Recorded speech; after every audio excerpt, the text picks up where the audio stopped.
Good morning, guys. Hello friends, അപ്പോൾ ഇതെങ്ങനെ തുടങ്ങണം എന്ത് പറയണമെന്നൊന്നും എനിക്കറിയില്ല. ഇതെൻ്റെ ഫസ്റ്റ് ഓൺ വോയിസ് വീഡിയോ ആണ്. അത് മാത്രമല്ല ഈ വീഡിയോസ് ഒക്കെ എടുക്കുന്നത് ഞാൻ 2025 അന്ന് ഞാൻ അപ്ലോഡ് ചെയ്യാൻ വേണ്ടി വിചാരിച്ചപ്പോൾ എനിക്ക് എൻ്റെ സൗണ്ട് അത്ര ഇഷ്ടമില്ലാത്തതുകൊണ്ട് ഞാൻ പിന്നെ വേണ്ടാന്ന് വിചാരിച്ച് മാറ്റി വെച്ചതാണ്. ഇപ്പോഴാണെങ്കിൽ എൻ്റെ ഫോണിലെ സ്റ്റോറേജ് ഒക്കെ ഫുള്ളായി. പിന്നെ വിചാരിച്ച് ഞാൻ അതൊന്നും സൗണ്ടും കാര്യങ്ങളൊന്നും നോക്കിയിട്ട് കാര്യമില്ല, എന്തായാലും അപ്ലോഡ് ചെയ്യാമെന്ന്. അപ്പോൾ ഇന്നത്തെ വീഡിയോ എന്താണെന്ന് വെച്ചാൽ നമ്മൾ കഴിഞ്ഞ വർഷം ദസറയ്ക്ക് പോയ വീഡിയോ കേട്ടോ. അതിൻ്റെ ഫസ്റ്റ് ഡേയിലെ കുറച്ച് കാര്യങ്ങൾ ഞാൻ ഷോർട്സ് ആയിട്ട് അപ്ലോഡ് ചെയ്തിട്ടുണ്ട്. ഇന്ന് ആക്ച്വലി ഞാൻ ഇടാൻ പോകുന്നത് സെക്കൻഡ് ഡേ ആണ്. അതായത് ഫസ്റ്റ് ഡേ നല്ല ലേറ്റായിട്ടാണ് ഞങ്ങൾ കിടന്നത്. കാരണം എന്താ വെച്ചാൽ ഒരുപാട് നാളിന് ശേഷമാണല്ലോ ഞങ്ങൾ കണ്ടത്. അപ്പം ഞങ്ങളെ എല്ലാ എൻജോയ്മെൻറ്റും കാര്യങ്ങളൊക്കെ കഴിഞ്ഞപ്പോഴത്തേനും ഏകദേശം ഒരു 2 മണിയൊക്കെ ആയിട്ടുണ്ടായിരുന്നു. അങ്ങനെ നല്ല ലേറ്റായി കിടന്നുകൊണ്ട് രാവിലെ ഞങ്ങൾ ലേറ്റായിട്ട് എഴുന്നേറ്റ്, അപ്പു നേരത്തെ എഴുന്നേറ്റ് തന്നെ അവൾ വർക്കിന് പോയി. ഞങ്ങൾ എഴുന്നേൽക്കുമ്പോൾ ഒരു 10-10:30 ആയിട്ടുണ്ട്. ഞങ്ങൾക്ക് രണ്ടാൾക്കും നാട്ടിൽ നിന്ന് വരുമ്പോഴേ വലിയ പ്ലാനിങ് ഇല്ലാത്തതുകൊണ്ട് ഇവിടെ എത്തിയിട്ട് എന്ത് ചെയ്യണം എന്നുള്ളൊരു ഐഡിയ ഇല്ലായിരുന്നു. പിന്നെ ഞങ്ങൾ അപ്പൂനെ വിളിച്ചപ്പോൾ അവൾ പറഞ്ഞു അവളുടെ റൂമിൻ്റെ അടുത്ത് നിന്ന് ഒരു 2 കിലോമീറ്ററേ ഉള്ളൂ സൂവിലേക്ക്, എന്നാൽ നിങ്ങൾ സൂവിൽ പോയിക്കോന്ന് പറഞ്ഞു. അങ്ങനെ ഞങ്ങൾ രണ്ടാളും കിട്ടിയൊരുങ്ങി നേരെ മൈസൂർ സൂവിലേക്ക് പോയി. മൈസൂർ സൂവിൽ എത്തിക്കഴിഞ്ഞാൽ ഓൾമോസ്റ്റ് ഒരു 2 hour അതിൻ്റെ ഉള്ളിൽ സ്പെൻഡ് ചെയ്യേണ്ടി ഇവിടെ നിന്ന് അറിയാം. പിന്നെ ഞങ്ങൾ ഫുഡൊന്നും കഴിക്കാത്തതുകൊണ്ട് തന്നെ ഞങ്ങൾ ഇപ്പോൾ പഠിച്ച കോളേജിൻ്റെ അടുത്ത് തന്നെ ഒരു ഹോട്ടലുണ്ട്, ഒരു മലയാളി ഹോട്ടലാണ്. ഞങ്ങൾ അവിടെ പോയിട്ട് പൂരിയും നല്ല കടലക്കറിയും കഴിച്ചു. ഭക്ഷണം കഴിച്ചു കഴിഞ്ഞാൽ ഞങ്ങൾ നേരെ ഒരു ഊബർ ബുക്ക് ചെയ്ത് സൂവിലേക്ക് പോയി. നല്ല തിരക്കുണ്ടായിരുന്നു അന്ന്, കാരണം വെക്കേഷനും കൂടിയാണ്. പക്ഷെ വലിയ കുഴപ്പമില്ലാതെ നമുക്ക് ടിക്കറ്റ് കിട്ടി. എനിക്ക് തോന്നുന്നു 2 240 ആയിരുന്നു എന്ന് തോന്നുന്നുണ്ട്. ഞാൻ ഇതിൻ്റെ മുന്നേ 2 തവണ സൂവിൽ വന്നിട്ടുണ്ട്. ഒന്ന് +2 പഠിക്കുമ്പോഴും പിന്നെ ഒന്ന് വിഷ്ണുവിൻ്റെ കൂടെ വന്നിട്ടുണ്ട്. വന്ദന അതേപോലെ എൻ്റെ കൂടെ +2 വന്നിട്ടുണ്ട്. പക്ഷേ പുള്ളിക്കാരത്തേക്ക് അന്നത്തെ യാതൊരു കാര്യം ഓർമ്മയില്ല. നമ്മൾ ഫസ്റ്റിന് കയറി വരുന്ന ആ ഒരു സെക്ഷൻ ഫുള്ള് ബേർഡ്സാണ്.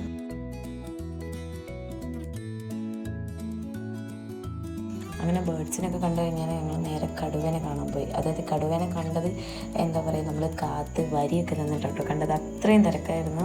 അപ്പോൾ കഷ്ടപ്പെട്ടിട്ടാണ് ഈ വീഡിയോ ഒക്കെ എടുത്ത്.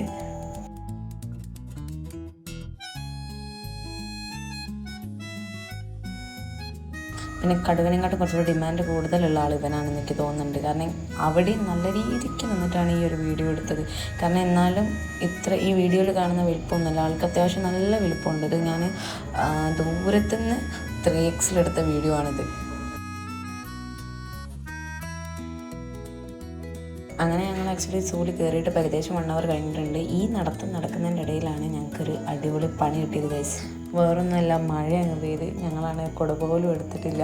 പിന്നെ മഴ എണ്ണം ചോരുന്നവരെ ഞങ്ങളൊരു സൈഡിൽ അങ്ങ് കയറി നിന്ന്. അത് കഴിഞ്ഞ് ഞങ്ങൾ നേരെ സ്നേക്കിൻ്റെ സെക്ഷനിലേക്കായിരുന്നു പോയത്.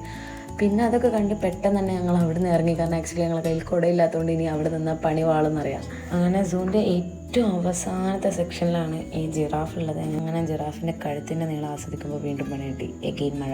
അങ്ങനെ പിന്നെയും ലോക്കായി. പിന്നെ മഴയൊക്കെ ചോർന്ന് പുറത്തിറങ്ങിയപ്പോൾ ആ റോഡിൽ ഫുള്ള് കുതിരവണ്ടി. പിന്നെ അവിടുന്ന് കുതിരവണ്ടി കയറണമെന്നുണ്ടായിരുന്നു. പക്ഷെ അത്ര പൈസ കയ്യിലില്ലാത്തതുകൊണ്ട് ഞങ്ങളപ്പോൾ അവിടെ കയറിയില്ല. അങ്ങനെ നടന്നു പോകുമ്പോഴാണ് അവിടെ കുറച്ച് മാങ്ങയും പേരക്കൊക്കെ ഒരു ചേച്ചി വെക്കുന്നുണ്ടായിരുന്നു. അവരുടെ കയ്യിൽ നിന്ന് വന്ദന എന്ത് ചെയ്തു, ഒരു മാങ്ങ വാങ്ങി ഉപ്പും മുളകൊക്കെ ഇട്ടിട്ട്. എനിക്ക് വലിയ ഇഷ്ടമില്ലാത്തതുകൊണ്ട് ഞാൻ മാങ്ങ വാങ്ങിയിട്ടില്ല. അത് ഫുള്ള് വന്ദന തന്നെ തിന്ന് തീർത്തു. അങ്ങനെ സൂന്ന് ഇറങ്ങി ഞങ്ങൾ നേരെ വീട്ടിലേക്ക് പോയി. മഴ നനഞ്ഞുകൊണ്ട് ഷൂ മൊത്തം ചെളിയായിരുന്നു. അതാണെങ്കിൽ അപ്പൂൻ്റെ ഷൂ, അതവിടെ ഊരിയിട്ടിട്ട് ഞങ്ങൾ എന്ത് ചെയ്തു, തിരിച്ച് വീണ്ടും പുറത്തേക്ക് പോകാനുള്ള ഒരു പരിപാടി സെറ്റാക്കി. അപ്പോഴത്തേനും അപ്പു അവളെ വർക്ക് കഴിഞ്ഞ് വന്നിട്ടുണ്ടായിരുന്നു. ഫുഡ് കഴിക്കാൻ വേണ്ടി നേരെ മോളിലേക്ക് പോയി. മോളുടെ പേരാണെങ്കിൽ ഞാൻ ഓർക്കുന്നില്ല.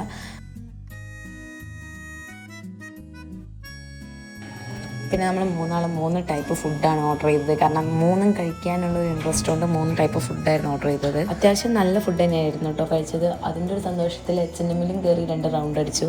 അവിടെ നിന്ന് ഇറങ്ങിയത് നേരെ ചർച്ചിലേക്ക് പോയി. ചർച്ചിൽ ഞങ്ങൾ വേഗം പോരാൻ കാരണം എന്ന് വെച്ചാൽ അവർക്ക് പിന്നെ ഈവനിങ് ഒരു ഡ്യൂട്ടി ഉണ്ടെന്ന് പറഞ്ഞുകൊണ്ട് ഞങ്ങൾ വേഗം ചർച്ചിലേക്ക് പോകുന്നു. അവിടുന്ന് പിന്നെ അവൾ ഡ്യൂട്ടിക്ക് പോയി. പിന്നെ വീണ്ടും ഞാനും വന്ദനയും ഒറ്റയ്ക്കായി. ഇനി അപ്പോൾ ഏകദേശം 10 മണിയാവും എത്താൻ നമ്മൾ പറഞ്ഞിട്ടുണ്ടായിരുന്നു. അപ്പോൾ അതുവരെ നമുക്ക് പ്രത്യേകിച്ച് ഒരു പരിപാടി ഇല്ലാത്തതുകൊണ്ട് ഞങ്ങൾ എന്തെങ്കിലും ഒരു പരിപാടി സെറ്റാക്കാൻ വേണ്ടിയിട്ട് എങ്ങനെ ഗൂഗിൾ ചെയ്ത് നോക്കിയപ്പോഴാണ് യുവ ദസറ എന്ന് പറഞ്ഞൊരു പ്രോഗ്രാം ഇവിടെ നടക്കുന്നത് അറിഞ്ഞത്. KSRTC സ്റ്റാൻഡിലെത്തിയാൽ അവിടുന്ന് ബസ്സുണ്ട് ഈ പ്രോഗ്രാം നടക്കുന്ന ഏരിയയിലേക്ക് കുറച്ച് ആൾക്കാർ പറഞ്ഞു. ഓട്ടോയ്ക്കാണെങ്കിൽ നല്ല ചാർജ് പറയുന്നുണ്ട്. നമ്മൾ ഓട്ടോ ഒന്നും വിളിച്ചില്ല. KSRTC സ്റ്റാൻഡ് വരെ ഞങ്ങൾ നടന്ന് പോകുന്ന വഴിക്കാണ് ഈ ക്ലോക്ക് ടവറൊക്കെ കാണുന്നത്. അങ്ങനെ ഞങ്ങൾ നടന്ന് പാലസിൻ്റെ അടുത്തെത്തി. പാലസിൻ്റെ അടുത്താണ് ഫുള്ള് പോലീസുകാരാണ്, ആകെ ബ്ലോക്കും ബഹളവും. അതിൻ്റെ ഇടയിലാണെങ്കിൽ ഞങ്ങൾക്ക് എവിടേക്ക് പോകണം എന്നറിയില്ല, കാരണം ഭാഷ അറിയില്ല, KSRTC സ്റ്റാൻഡ് എവിടെയെന്ന് അറിയില്ല. അങ്ങനെ ലാസ്റ്റ് ഒരു പോലീസുകാരെ ഞങ്ങളെ കണ്ട് പുള്ളി ഹെൽപ്പ് ചെയ്ത് ഒരു 15-20 മിനിറ്റോളം പുള്ളിയാണ് ഞങ്ങളെ അതായത് വഴി കാണിച്ച് ഞങ്ങളെ കൂടെ ഉണ്ടായിരുന്നത്. അങ്ങനെ പുള്ളി ഞങ്ങളെ ബസ് സ്റ്റാൻഡിൻ്റെ അടുത്താക്കി തന്ന്.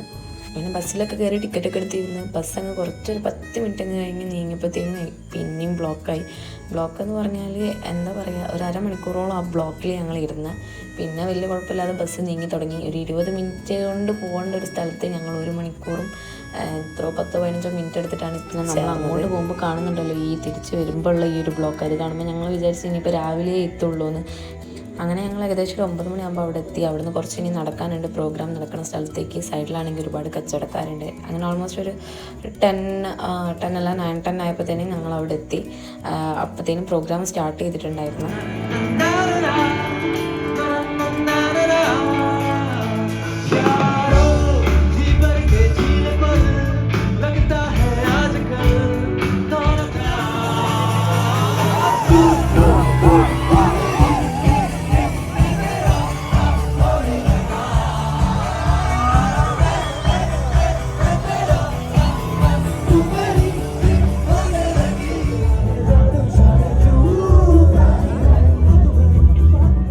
പറയാതിരിക്കാൻ വയ്യ, നല്ല സൂപ്പർ പരിപാടിയായിരുന്നു അവിടെ.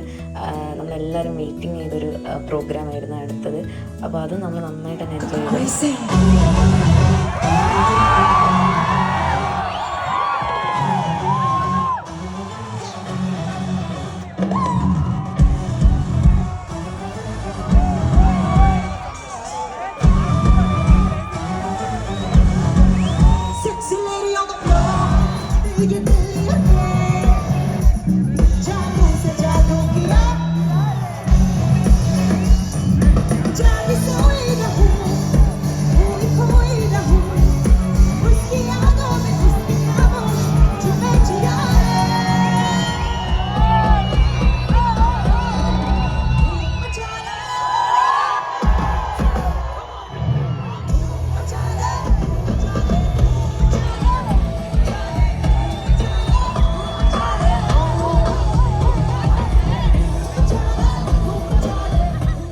അങ്ങനെ ഒരു 11:30 അവിടുന്ന് പ്രോഗ്രാമൊക്കെ കഴിഞ്ഞ് ഞങ്ങൾ ഇറങ്ങി.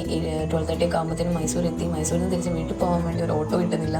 കാരണം ഊബർ വിളിച്ചിട്ട്, അതായത് ഊബർ ബുക്ക് ചെയ്യാൻ പറ്റുന്നില്ല, നെറ്റ്വർക്ക് ഫുൾ ജാമായി കിടക്കുകയാണ്. അങ്ങനെ ഞങ്ങൾ ലാസ്റ്റ് വീട് വരെ നടന്ന്. മുട്ടിങ്ങിയ ബ്ലോക്ക്, ഞങ്ങൾക്ക് വണ്ടി ഒന്നും കിട്ടിയില്ല. KSRTC കിട്ടി, പക്ഷെ KSRTC അവിടെ നിന്നു. ബ്ലോക്ക് ആയതുകൊണ്ട് അവർ പകുതി വഴിക്ക് നിർത്തി. ഞങ്ങളുടെ മുമ്പിലേക്ക് ഇങ്ങനെ നടക്കുക. ഊബർ കിട്ടുന്നില്ല, നിർത്തിക്കുന്ന ഓട്ടോ ചേട്ടന്മാരൊക്കെ പറയുന്നത് 200 രൂപ 300 രൂപ ഒക്കെ പോട്ടെ. ഞങ്ങൾ താമസിക്കുന്ന റൂം എവിടെയാണെന്ന് ഞങ്ങൾക്ക് അറിയില്ല. ഞങ്ങൾ അത് ചോദിച്ചു പോവാണ്.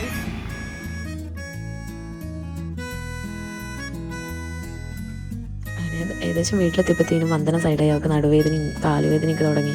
ലാസ്റ്റ് പിന്നെ ആൾ കിടത്തായി. പിന്നെ അത് കഴിഞ്ഞ് അപ്പൂ ഇതൊക്കെ കണ്ട് പുള്ളിക്കാരത്തിന് കുറേ ട്രീറ്റ് ചെയ്യുകയൊക്കെ ചെയ്തിട്ടുണ്ടായിരുന്നു. നമുക്കങ്ങനെയാണല്ലോ, സ്വന്തമായിട്ട് ആരെങ്കിലും ഉണ്ടാകുമ്പോൾ അവരെ കൊണ്ട് പണിയെടുപ്പിക്കാൻ കുറച്ച് ത്വര കൂടുതലായിരിക്കുമല്ലോ. പക്ഷെ അവർക്ക് അതിൻ്റെ യാതൊരു അഹങ്കാരമില്ല കേട്ടോ.